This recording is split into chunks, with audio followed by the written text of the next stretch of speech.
그날 밤 제가 잠든 사이 단 몇 시간 만에 제 평생의 피와 땀이 담긴 통장에서 10번에 걸쳐 돈이 빠져나갔습니다. 한 번에 100만 원, 200만 원, 그리고 마지막엔 500만 원까지.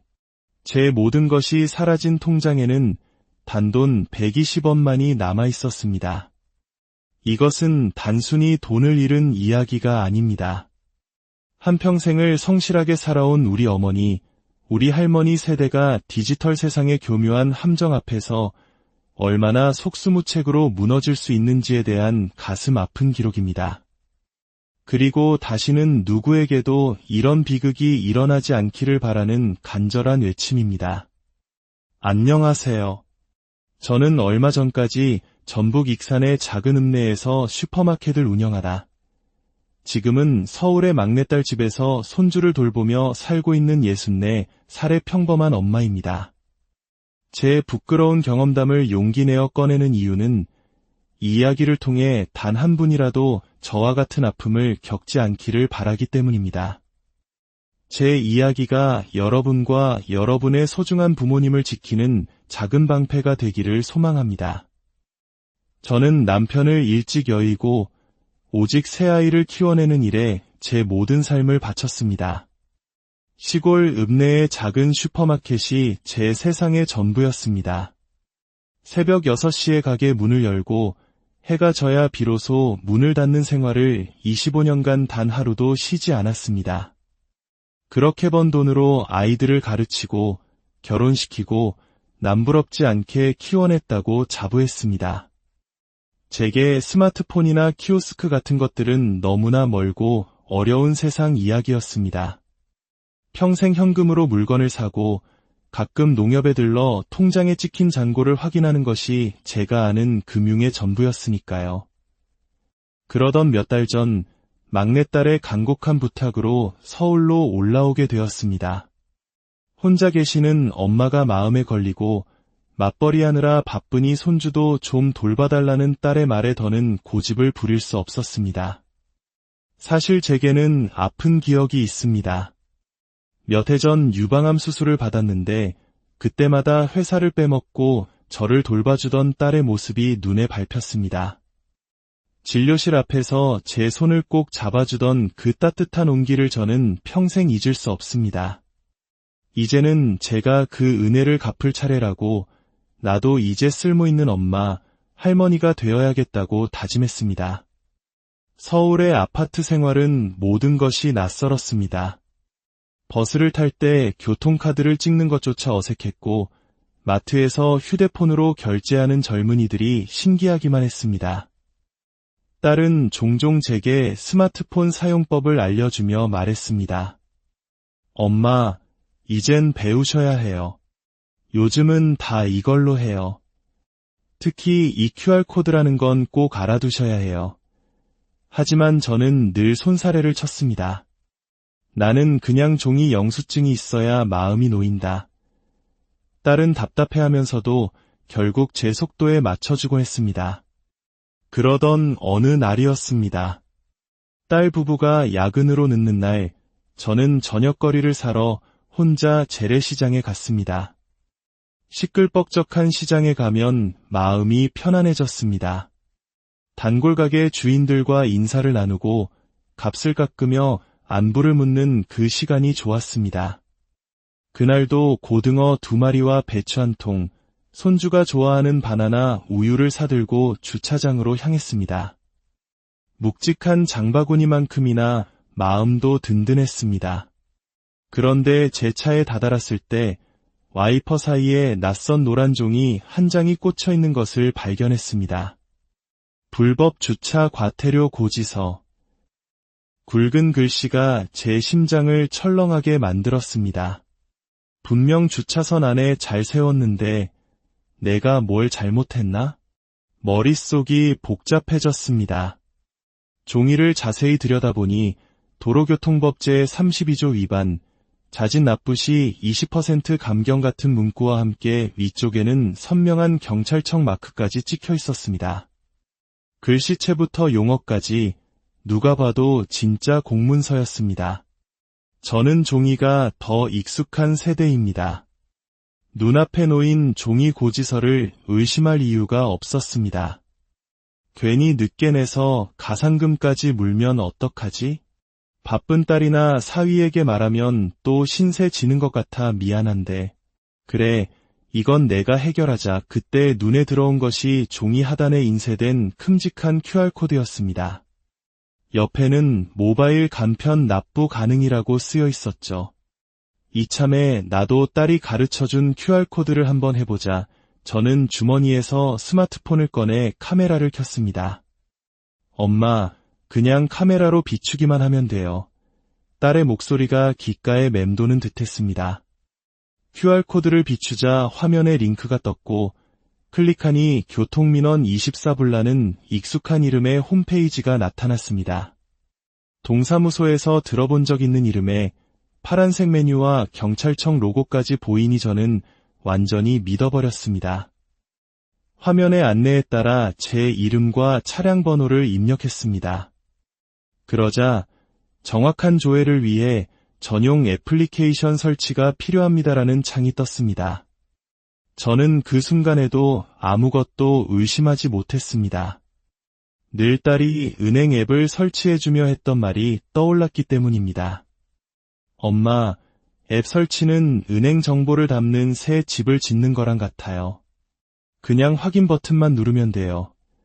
그래서 이번에도 당연히 그래야 하는 줄 알고 화면에 뜨는 확인 버튼을 망설임 없이 눌렀습니다.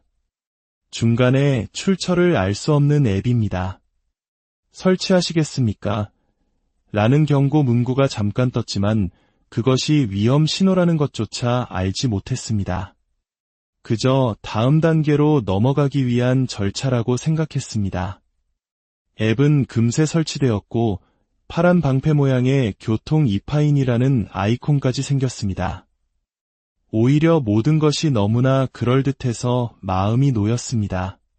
그렇게 저는 제 손으로 제 휴대폰에 무서운 도둑을 들인 것입니다. 그날 저녁, 저는 과태료 문제를 스스로 해결했다는 뿌듯함과 안도감에 젖어 잠이 들었습니다. 하지만 제가 QR코드를 찍고 앱을 설치한 그 순간부터 제 휴대폰은 더 이상 제 것이 아니었다는 사실을 까맣게 몰랐습니다. 그 안에서 어떤 일이 벌어지고 있었는지 상상조차 하지 못했습니다. 다음 날 아침, 지방에 사는 동생에게서 전화가 왔습니다. 언니, 곧 생일이잖아. 내가 용돈 조금 보냈어. 늘 고마운 동생이었습니다. 그런데 이상하게도 입금 알림 문자가 오지 않았습니다. 평소 같으면 바로 메시지가 왔을 텐데 말이죠. 불안한 마음에 은행 앱을 열려고 버튼을 눌렀습니다. 그 순간 화면에 다른 기기에서 로그인 중입니다. 라는 문구가 번쩍 떴습니다.